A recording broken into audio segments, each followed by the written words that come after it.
G'day guys, and welcome back to the channel. In today's video, I'm going to be taking you through the VTrack calibration tool and the software that you kind of get with this device out of the box. So when you buy this device, just like the Pro T, it comes with its own software and it comes with its own driving range, but it doesn't have like a course play software like, Unicore does, for instance. So out of the box, you're essentially getting a driving range and you're getting all the calibration tools that come with this device. I have shown off how to set this device up. It is very in-depth. Make sure you follow the instruction manuals. I'll be going through some of the process today because I've just put it back on the roof. I had the Pro T on there for a couple of days. I've gone back to the VTrack now, so I'm going to step through those calibration, the calibration process, and I'm going to show you exactly what the software looks like that you get out of the box. Now, this software, today, it is the 23rd of June. Look, this is going to get a massive software update in the next week or two. But I thought this would be a good opportunity to show you exactly what you get out of the box right now. So what I'm going to do is I'm going to launch so you get two different versions of this. You get the calibration tool with the sim, or you just get the calibration tool. I'm going to launch the calibration tool with the sim. We'll wait for that to launch, and when it pops up, you'll see it'll come up with the simulation software, which is essentially a very basic driving range. And that's what you get, the very basic driving range. However, what's hidden behind it is this tool. And so this is your tool to calibrate your VTrack once you've set it up. So the first step we need to take is we need to put down this calibration board. And what we're going to do is calibrate our ceiling bracket, and then we're also going to calibrate the launch monitor. So how I'm going to do that is I'm going to use my floor projection, which I cannot recommend more. You install some sort of ceiling projection.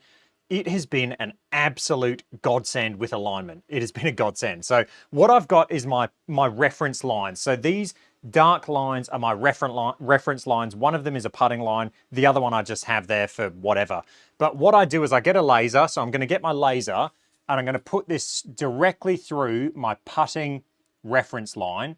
And I'm going to get it going perfectly straight through that line. And now all of my calibration, all of my alignment is going to be done off my putting line.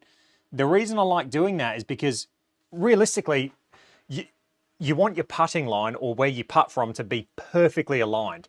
Because if that's perfectly aligned, then everything else is going to be aligned. So I'm going to get that as best I can through that projected line. Okay, so once I'm happy with that, and take your time and get it perfect, once I'm happy with that, I'm going to place down my calibration board, and you'll see it on your screen overhead as well. I'll click into the alignment quickly. I'll just go calibration. And so I'll move it into position. I've got to have everything in just like that. And then once I'm happy with where it is in the actual image, so you've got to have those pictures inside the image. Now I'm going to use my laser and I'm going to get it perfectly aligned with my laser. Now there's a reason for this, just bear with me. Once you are perfectly happy with that, I can turn my laser off, and now I know that that calibration board is perfectly aligned. I mean perfectly aligned. Right, now we can jump back in, and what I can do with this is I can align my ceiling bracket. So even if you haven't got your VTrack perfectly aligned with your hitting area, you can align the ceiling bracket, and that says it was a success.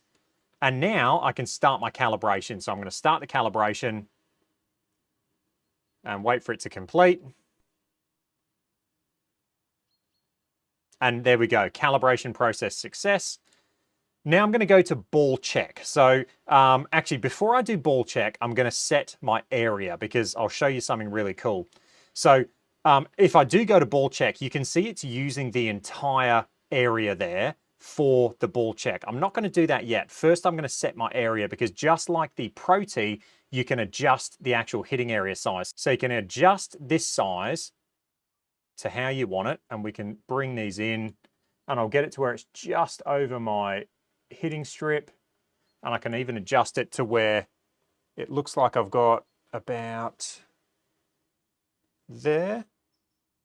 That is probably where my hitting mat cuts off, and then I'll extend it a bit at the back. Cool, so now it's just over my hitting area that's been lit up by my floor projection.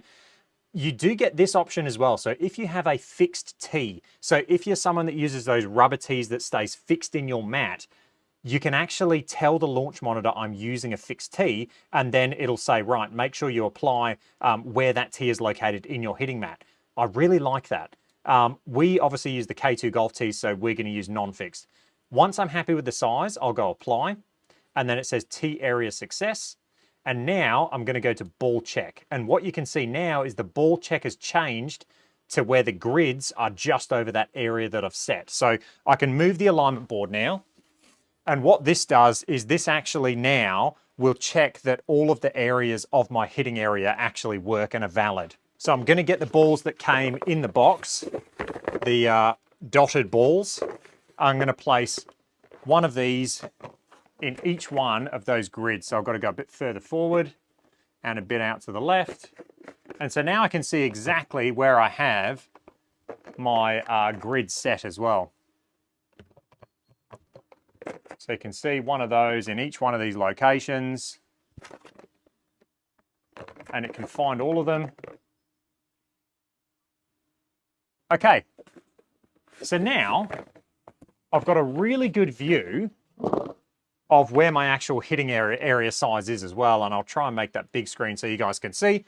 So that is my hitting area size. And what I can do now is I can go and click on this ball check, and I'll click start, and it'll process that. And when that's done, it'll say success. And we had a successful ball check validation. So we'll go okay. And now we can click on confidence test. So I can move all these balls now, and I can get rid of these because I'm not going to hit these golf balls. And now I can actually check the software. So I've got right-handed, I'm going to go markerless golf ball. You can choose a driver, ironwood, or putter. I'm going to just choose an iron. We'll just hit like a 8-iron or something. We'll go LED color. So this is actually changing the LED color on the actual unit itself. So we'll go blue, and we'll go imperial for the metrics. And what I might do is I might, I'll keep this on screen just in the top left so you guys can see it. I want you guys to see what you get. So I'll just leave it there for now, and we'll just grab an 8-iron. And now, because I've selected markerless balls, I can just hit a pix or whatever golf ball I want. The unit will find it. I've got a blue LED light above me. And now I can just hit the shot, and it should go into their virtual world.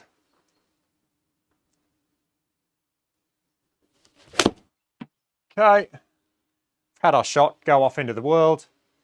You can see all of your data there. It did feel like a bit of a draw. We've got side spin being a bit of a draw, spin axis, sorry. So -1.3, you can see the ball speed, all of the data there. And this is going to obviously be using the VTrack algorithm for carry distance. So what does it look like on the range? I'll get rid of this view now. You can see there you get limited data. So you're going to get carry distance total, apex, launch, face angle, and then you've got ball speed, club speed, etc. And then the rest of the data is on this little panel here. So you can see all of your data there. And what you see in the bottom right there is impact location. So that's saying I hit it slightly high and slightly out the toe. So you are getting a fair bit of information, but we're not getting, you know, the same fidelity that we're getting out of the Pro T. So with the Pro T, you get that video replay, which is really nice. You get a lot of other things. You can hook up the cameras, etc. We're not getting that at this stage with the VTrack. So we'll hit another shot. That was a nice shot. Again, you can see all your data there. Spin axis, a baby draw. That one there was more centered, the strike, you can see. Attack angle, -1.3. I feel like I was hitting a bit more down on it. Carry distance, 172. That seems inflated to me, but that is the algorithm that VTrack's using. So if I plug those numbers into GS Pro, for instance, I think it would be more like, my carry in GS Pro is generally around 164, around there. But yeah, that is the VTrack software. You can, of course, use putter. So we'll switch over to putter, and we'll hit a couple of putts. I am sporting the arm lock, you can see. And I always putt from the left-hand side of my mat so I can have a fresh bit of putting turf to putt from. You can see that there. So I towed that a little bit, but you're getting, you know, ball speed, launch angle, launch direction. So yeah, you can do putter, you can do irons, you can do drivers, but the software I think has a fair bit of work, you know, before it starts to be anywhere near the Pro Tees level. Okay, that was just a short video. I just wanted to kind of show that off. I wanted to show the calibration tool off. I hope you guys enjoyed that. If you did, let me know. Any comments or questions, leave them down below, and I'll catch you guys in the next one. Cheers.